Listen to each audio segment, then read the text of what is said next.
Hi, welcome to One Word a Day. I'm Sophie, your pilot into the universe of Chinese. We are going to continue on our journey of learning just a little bit more Chinese a day. Okay, yesterday we talked about 承蒙关照. It's continue well, I translated the whole thing as pre-gratitude, right? It's like a new kid in town asking for support in the future. It's not happened yet, but that's the attitude I expressed. Like, I'm the new one, please, help me understand, enlighten me, pay close attention to me. Thank you for your care, like a pre-thank you. So I call it a pre-gratitude. And today we continue with zhao. Zhao yesterday when I was explaining it is a little bit rushed because we have a lot of characters to talk about, but zhao basically with the sun, with the fire, and with the sound, like a sharp, knife sharp sound. It means something pay attention to, like a shine a light on. It's like a spotlight on, almost like that's the kind of zhao. And 光彩照人, we have a lot of light related characters. So here is light. Came from this character, this origin. So at the bottom is a human figure. Well, sometimes, human is like here, right? This is a very simplified, straightforward, generic human. But sometimes in Chinese character, during the formation eras, there are different renderings of human. So sometimes it curved sideways, sometimes it got a hip to show it's a woman. So here it seems like kind of like a woman, I guess, figure. But it's two lines, so that's a human. And on the top is fire. And a long time ago, I explained like fire, it's just visually looks like a fire. This kind of a cone shape, that's the body, the main burning part, and then we have sparkles like on the side, right? So that depicts visually representation of the fire. And you have fire on top of a person. That sounds like a scary situation, but we are actually experiencing that every day. It simply means the sun, which is a big fire far away ahead of us, human figures every day. Well, except for cloudy days. So that's the kind of light, because in the character, it does emphasize the light source. The source of light came from the sun. Back then, without electricity, yes, that's pretty much the only commonly accessible light source. So that's our light. 彩, okay, come from this one. And we have 3 strokes. So when you see a repetition of something, sometimes we have 2 times repetition, sometimes we have 3 times, and 3 times is like absolutely intentional. It's not by accident. Like you have one line and accidentally you have another line in the same angle. That may be accident, but if 3, that's for sure intentional.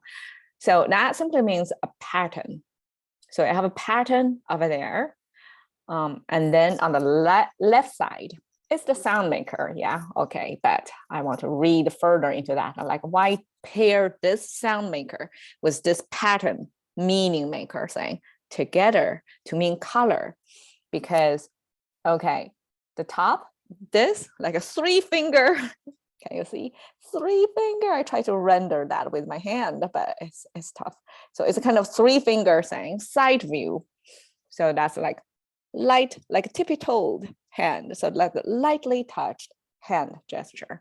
And at the bottom is the tree symbol, right? It's the big canopy cross with a big dome or canopy pointing downward somewhat and to show there's a distance from the canopy of the tree and the bottom. So that's a big space in the trunk area. So it's a tall standing tree. So your hand lightly touch the tree is simply depicting the action of gathering back then. So most likely it's a fruit gathering. Something growing on the tree and you lightly touch, you don't want to ruin the tree, right? Because next year or more seeds or fruits are growing, so you don't want to ruin it. So lightly touch, pick it down. So that's gathering.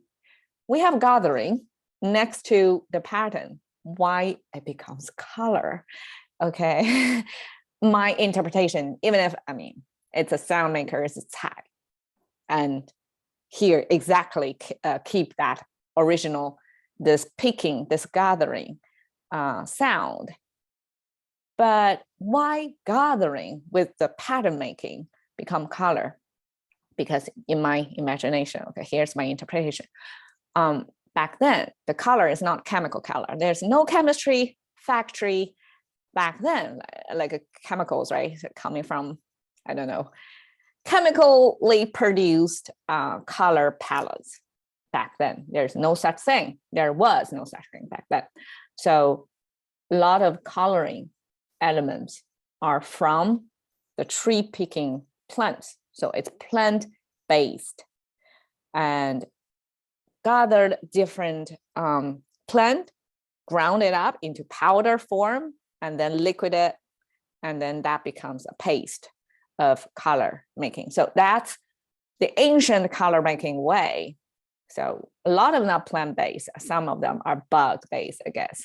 So, or some are rock-based. So, but in here it says like gather something and then make color, make pattern. So it's for decoration, right? So if it's a pattern, it's something on the surface, let's make it, you know, with a pattern, repetition. So it's a decorative, so something for decorative, and the source is like plant-based. So that kind of connects the dots, right? It's source based on plant and used for pattern making, for decoration. So what is that? That's color, right? Okay, so you have light, you have color, and then we have light up. This person together, it simply means glamorous. It means somebody who is so well makeup or hairdo, costume, apparel, dressed up, like so well maintained, groomed. And I picked this picture of somebody's baby face drawing historical, famous artists or movie scenes. This is Tiffany in The Breakfast at Tiffany, right? So that's a contrast of simple things like having breakfast, make glam it up to well-dressed with diamonds involved, with this gloved hands, very delicate, make it super classy. It's highly decorated, like everything, like the hair, like everything so well beautified. So that's the kind of sense that trying to capture from this 光彩照人. So because it has light, it has color, 光彩 a lot of times we use in combination because we can only see the color through when we things are light up, right? We can only see it in light. So 光彩 basically is like you can regard it just as color. So there are colors on it. And then 照人, here you have two understanding. One is it could be this well-maintained, beautified image. It's beaming out, illuminating the viewer. Or it could be the colors on that person is lighting up that person themselves. So that could be like two-way, either way, the audience, the viewer, or themselves, that kind of glowing because it's so well colored, well lit. So I guess that's for perfect. Imagine that for the fashion magazine shooting, like they all want to achieve this 光彩照人 effect, like well lit, well colored, makeup, everything, right? Coordinated. And then you try to please, entertain, or project a good image of the model, or entertain the viewer. It's eye candy, mass production kind of glamour. Okay, 光彩照人. Catching to the currency of thinking by one word a day with Sophie. See you another day.